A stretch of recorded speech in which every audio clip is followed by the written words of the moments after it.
തൃശൂർ കൊരട്ടിയിൽ ആൺകുട്ടിക്ക് നേരെ വൈദികന്റെ ലൈംഗിക അതിക്രമം. കൊരട്ടി കൊന്നൂർ പള്ളി വികാരി ഫാദർ ജോസഫ് കൊടിയനെതിരെ കേസെടുത്ത് പോലീസ്.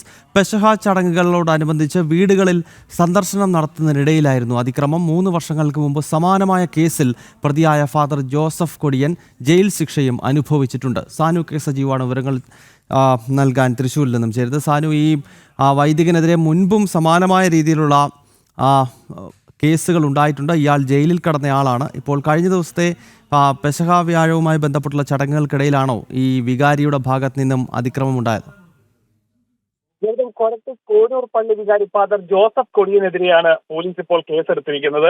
കഴിഞ്ഞ ദിവസമാണ് ഈ സംഭവം നടക്കുന്നത്. ഈ പെസഹ ചടങ്ങുകളൊക്കെയായി ബന്ധപ്പെട്ട് ഈ പള്ളി വികാരിയുടെ നേതൃത്വത്തിൽ വീടുകളൊക്കെ, അതായത് പള്ളിയുമായി ബന്ധപ്പെട്ടുള്ള അല്ലെങ്കിൽ അവരുടെ ഇടവകയുമായി ബന്ധപ്പെട്ടുള്ള എല്ലാ വീടുകളിലേക്കും പോയിരുന്നു.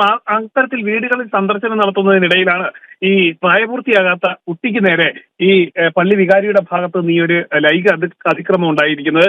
ഈ ശാരീരിക അവശതകൾ ഉണ്ടായതിനെ തുടർന്ന് ഈ കുട്ടി വീട്ടിലുള്ളവരോട് ഈ കാര്യം തുറന്നു പറഞ്ഞതോടെയാണ് ഈ സംഭവം പുറത്തായത്. തുടർന്ന് വീട്ടുകാർ ഈ പള്ളിയിലും അതേപോലെ തന്നെ പോലീസിലും വിവരം അറിയിക്കുകയായിരുന്നു. എന്തായാലും 3 വർഷങ്ങൾക്ക് മുൻപ് സമാന കേസിൽ പ്രതിയായിട്ടുള്ള ആളാണ് ഫാദർ ജോസഫ് കൊടിയൻ. അതായത് ഒരു പള്ളി വികാരിയുടെ ഭാഗത്ത് നിന്ന്, ഒരു വൈദികന്റെ ഭാഗത്ത് നിന്ന് ഒരിക്കലും ഉണ്ടാവാൻ പാടില്ലാത്ത പ്രവൃത്തിയാണ് ഇദ്ദേഹത്തിന്റെ ഭാഗത്തു നിന്നുണ്ടായിരിക്കുന്നത്. വളരെ അക്ഷന്തവ്യമായിട്ടുള്ള തെറ്റാണ് ചെയ്തിട്ടുള്ളതെന്നാണ് ഇടവകയിൽ അംഗങ്ങളടക്കം വ്യക്തമാക്കിയിട്ടുള്ളത്. എന്തായാലും നിലവിൽ ഈ കേസ് ഉണ്ടായതിനെ തുടർന്ന് ഇയാൾ ഒളിവിലാണ്. യോധം.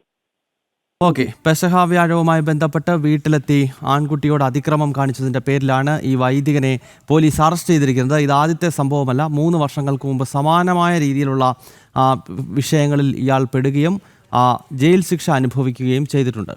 സാനു കെ സജീവാണ് വിവരങ്ങളുമായി ചേർന്നത്.